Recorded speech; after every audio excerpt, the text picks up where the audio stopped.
এই ধরনের ব্যক্তিরা কি করে এমপি হতে পারলেন, এটা তো একটা মানে সবচেয়ে বড় ঘটনা। আমরা কোনোদিন নামই শুনিনি, পরে জানতে পারছি যে খুলনার বা ওই অঞ্চল বা খুলনা বিভাগের বিভিন্ন অঞ্চলের অত্যন্ত ভয়ঙ্কর রকমের একজন মাফিয়া ব্যক্তি ছিল সে ব্যক্তি। এটা তদন্ত করে সঠিক জিনিস আসার আগেই হোম মিনিস্টার বলে দিলেন না না না, এখানে এখানে ভারতের কোনো ইনভলভ নাই।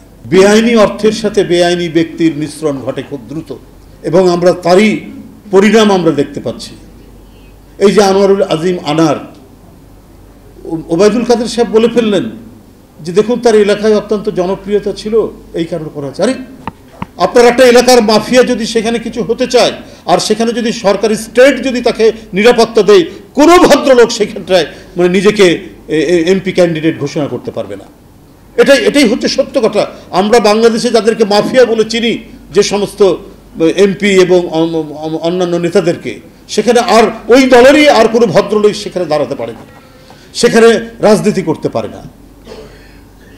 যা ঘটনা এখন আমরা জানতে পারছি, আমরা কোনোদিন নামই শুনিনি, পরে জানতে পারছি যে খুলনার বা ওই অঞ্চল বা খুলনা বিভাগের বিভিন্ন অঞ্চলের অত্যন্ত ভয়ঙ্কর রকমের একজন মাফিয়া ব্যক্তি ছিল সে ব্যক্তি। সেই ব্যক্তি একটি দলের পাচ্ছে, নমিনেশন পেয়ে, তাও কি 3 বার। তারপরে তার মৃতদেহ টুকরা টুকরা অবস্থায় কলকাতার একটা ফ্ল্যাটের মধ্যে পাওয়া গেল। তো ব্যাপারটা হচ্ছে যে এটা হচ্ছে আরেকটি ঘটনা। এই ধরনের ব্যক্তিরা কি করে এমপি হতে পারলেন, এটা তো একটা মানে সবচেয়ে বড় ঘটনা।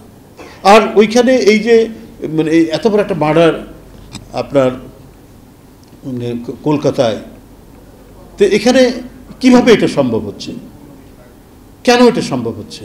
আর এটা তদন্ত করে সঠিক জিনিস আসার আগেই হোম মিনিস্টার বলে দিলেন না না না, এখানে এখানে ভারতের কোনো ইনভলভ নাই।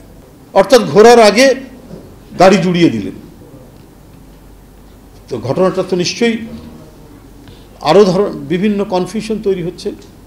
সে যে টাইপের লোক হোক না কেন, তার অতীত পরিচয় বা সাম্প্রতিক যে পরিচয় যেটাই হোক, আপনার একটা তো অবৈধ সরকারের ডামি নির্বাচনের একটা সংসদ সদস্যের একটা সিল আছে তার পিঠে।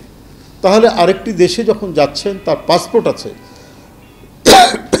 তার নিরাপত্তা, তার চলাচল, এটা কি সেই দেশের লোকরা করেনি, যাচাই করেনি? সেখানকার গোয়েন্দা বাহিনী, সেখানকার প্রশাসন, সেখানকার পুলিশ টুকরো টুকরো হয়ে নাকি বিভিন্ন খালে বিলে ফেলা হয়েছে, সেটা এখন অনুসন্ধান করা হচ্ছে। সন্দেহ করে যাকে ধরা হচ্ছে, বোম্বে থেকে ধরে নিয়ে আসা হয়েছে, কি যেন নাম, কি কসাই, কি যেন জাহিদ। হ্যাঁ, তাহলে এই ধরনের লোকরা ভারতে আশ্রয় পায় কি করে? আমরা শুনি বাংলাদেশের সব শীর্ষ সন্ত্রাসীরা ইন্ডিয়াতে নাকি তারা আশ্রয় থাকে, বিভিন্নভাবে আশ্রয় থাকে, যারা সেইখান থেকে বাংলাদেশে চাঁদাবাজি থেকে শুরু করে বিভিন্ন খুন জখমের সাথে ইনভলভমেন্ট রয়েছে।